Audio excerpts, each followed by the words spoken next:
คำว่าแม่คำนี้มีความหมายมีพระคุณมากมายหลายสถานแม่เป็นใดหลายสิ่งหลายประการ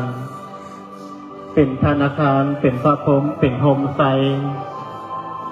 เป็นผู้ให้กำเนิดเกิดลูกฮักเป็นผู้ให้ที่พักที่อาศัยเป็นผู้ให้ความการุณอุ่นกายใจ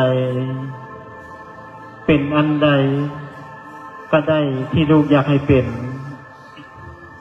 ยามลูกป่วยแม่ก็ให้การรักษาลูกใหญ่มาแม่ก็ส่งให้เรียนหนังสือลูกต้องการปึ่มตำราแม่หาซื้อลูกปรึกษาหาลือแม่ยินดีฮักใดแน่ฮักแท้เท่าพ่อแม่ฮัก